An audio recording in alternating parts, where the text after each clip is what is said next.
Back-to-back away wins in the Championship. Isn't it great to start winning games away from home? We know the away form has been a problem all season.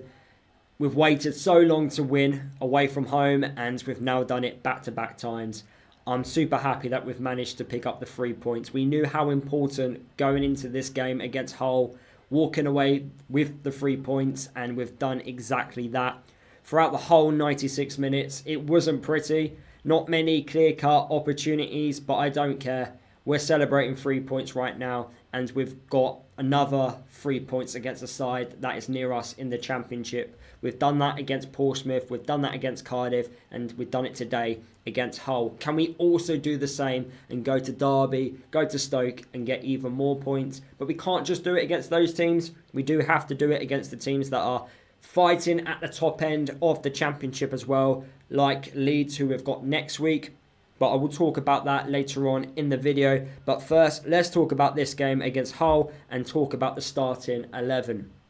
There was a change in the defence. Isaiah Jones, he picked up a knock while on international duty, and Reece Burke came in and played as the right wing back. Now, if you guys watched my match preview, you know how I wasn't particularly happy that if we were to play Reece Burke, to play him as the right wing back. I like players playing in their natural positions. And to be fair to Reece Burke, he didn't do that bad of a job in the first 45 minutes. He did come off at half time. Knowing Luton and knowing Reece Burke, it's probably due to an injury, but the commentator for Sky was very vocal on this being actually a tactical switch, and Chong came on to play in the second half as the right wing back, which I'm also not a fan of, because for me, Chong is a left winger.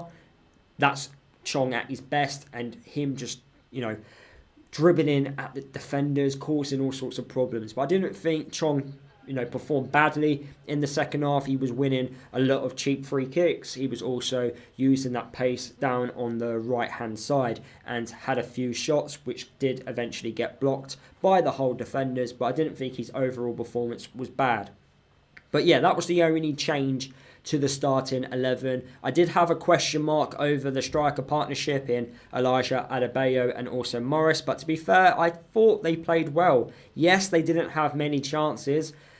Elijah having the best chance out of the two of them, which we'll talk about in a second.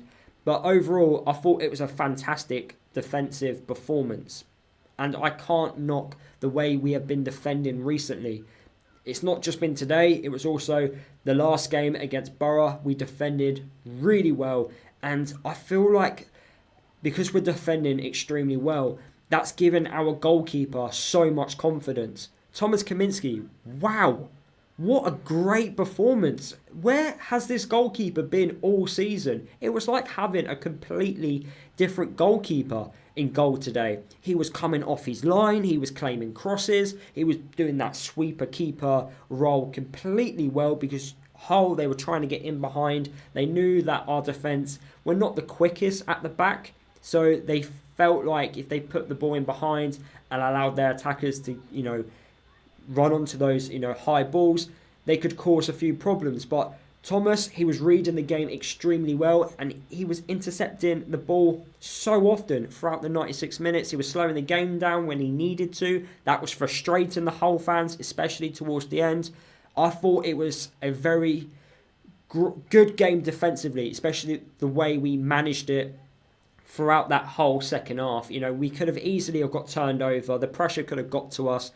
But no, Hull did not have a clear-cut opportunity. And the only real chance I felt they had, especially in the second half when they were piling on that pressure, was when their centre-half had a shot from outside the box. And it was straight at Thomas Kaminski. And it was a good save, but a save which you do expect him to make. But that was the only real thing he did in the second half. In the first half, there was a fantastic block by McGuinness. I feel like I do need to mention this.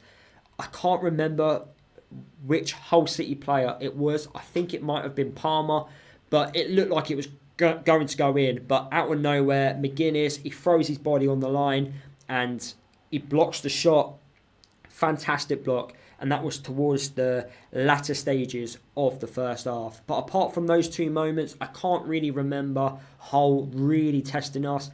They did get into these dangerous areas and they were putting balls into the box, piling on that pressure. But with anything, it was just half chances. There wasn't really much what they were doing. And I don't think Luton, we were doing much at all really. Our chances, we only had in the first half, if I'm being honest with you. Elijah Adebayo, he had that chance from Clark. I thought Clark was amazing today, by the way. Again, it's another good performance from him. He sets up Elijah Adebayo. On the half turn, he shoots. It's a good effort, to be fair. I didn't expect him to score that. Maybe if he was flying high with confidence, he might have scored that. But that did hit the post. But I didn't think that was a bad miss. I thought it was a good attempt, in fact. But he managed to get the ball at least on target. It hit the frame of the goal. Unlucky there with that attempt. Morris did also have, I think, 2 attempts as well from set pieces where he just didn't get the full connection off the ball. Couldn't sort his feet out with those 2 attempts. But that's really it in the first half. But then the second half came about, and in the second half, we just piled on that pressure in the first 2 minutes, and we forced the whole City defender to clear the ball away.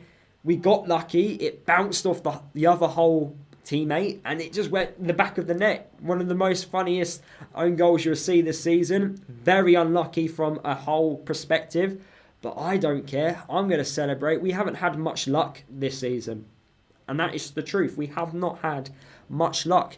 So I'll take any goal. I don't care how they come. I don't care if every goal that we score from now until the end of the season is technically an own goal. I couldn't care. As long as we've got points and we're celebrating points after games, that's what I care about the most. Performances, I don't really care too much now. We're at business end of the season. I want points on the board, and right now we are starting to build some really good form at a very important time in the season, and we now go into the game against Leeds with some confidence.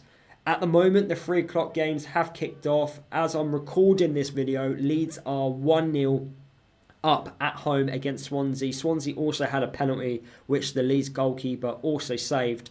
But look, doesn't matter if they win their game. We go into that game against Leeds with some confidence, and that's what matters the most. Leeds recently have dropped points against certain teams, especially away from home. It's an opportunity for us. We need to make it a really horrible, toxic atmosphere. We need the home fans, because we are at home, to be on the players' side and get behind them. And even a point at home against the team that is sitting first in the Championship would be a good result.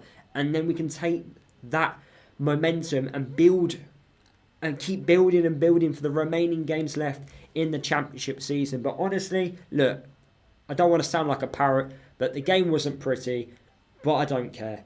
We defended very well, and I'm happy for Matt Bloomfield, because we're starting to get somewhere. So let's celebrate the 3 points. Yes, we went large portions of the game, not looking like we can score, but look, football is a confidence, it's a mentality game nowadays. Players, if they win games of football, that builds confidence, and you like to think that will translate to scoring goals eventually in future matches. So yeah, let's celebrate the 3 points. Let's not be too critical of the team. And yeah, onwards and upwards, up the Hatters. Hopefully you enjoyed listening to my thoughts on this game against Hull. Please smash that like button. Comment below your thoughts from the game. Subscribe if you're new to my channel as well. Don't forget to follow me across all my social media, and I'll see you guys in tomorrow's video and also live stream. I'm live streaming tomorrow. I'm going to be breaking down this game and also giving you 5 things which we learned from it. So I'll see you guys tomorrow. Up the Hatters.